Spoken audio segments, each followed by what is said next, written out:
President Trump making his second visit to the Gulf Coast in less than a week. He'll be shaking a lot of hands, but you can bet the mainstream media won't be giving him a fair shake. Take a look at how they covered his visit on Tuesday.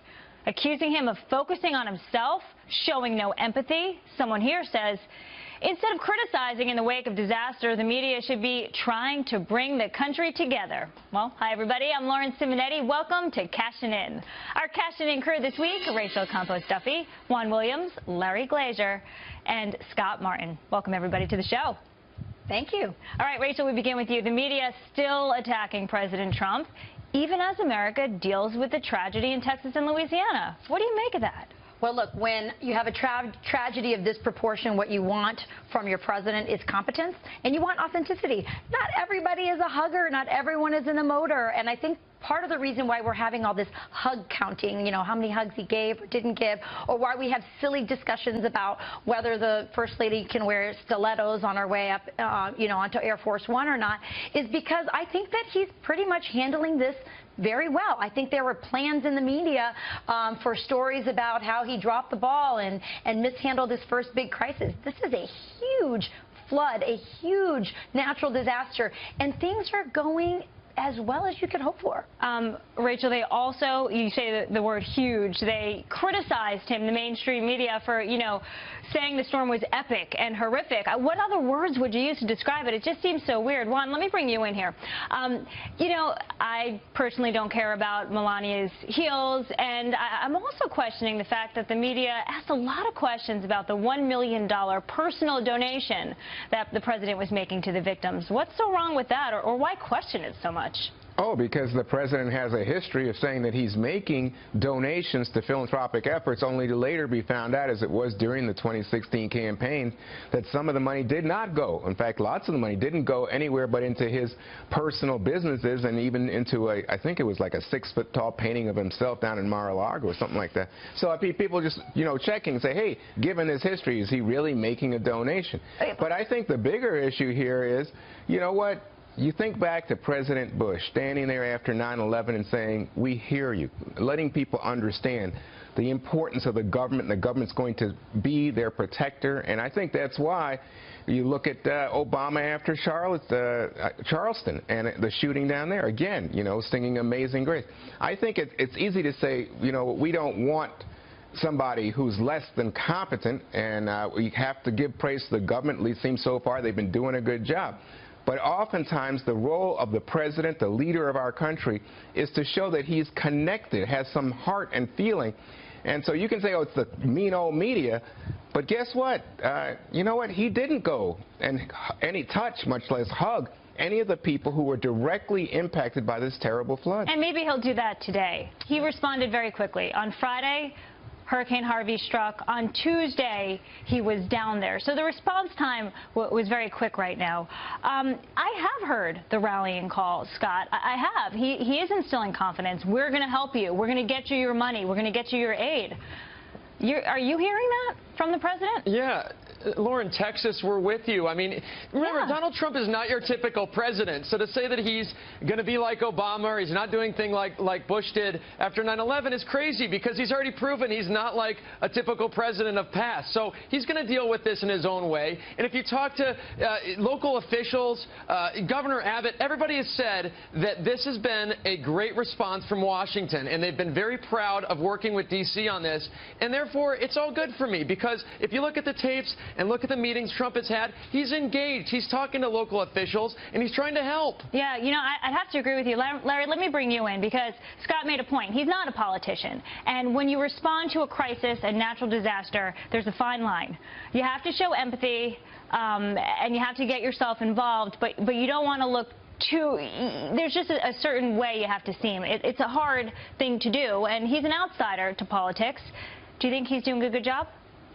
You know, Lauren, the media can criticize President Trump all they want. It's not going to put a roof over the head for the thousands of families that have been displaced in Texas. It's not a rallying cry. And at the end of the day, look, these families are struggling right now. He is going to be judged based on his leadership, not in the relief effort, but in the recovery and the rebuilding effort, how he directs infrastructure. It's going to take billions of dollars and years of leadership. That's ultimately going to be his legacy, is how he deals with this after the fact. What he did or didn't do, or what he wore, or what he shouldn't have been, or what he did. That's irrelevant, and it's a shortcoming, and it's the media just taking partisan pot shots when the president is vulnerable. Yeah, and you would think in a natural disaster that this would be the time to finally come together. But look, the media isn't just bashing the president. The media is also bashing Texans. We want to show you this cartoon from Politico. It's mocking, making fun of the people in Texas. You see, a man being saved by the Coast Guard, but he goes, oh no, because Texas is a red state, believe in small government, it has to be God saving them, not the Coast Guard. Is this necessary, Rachel, a cartoon like this?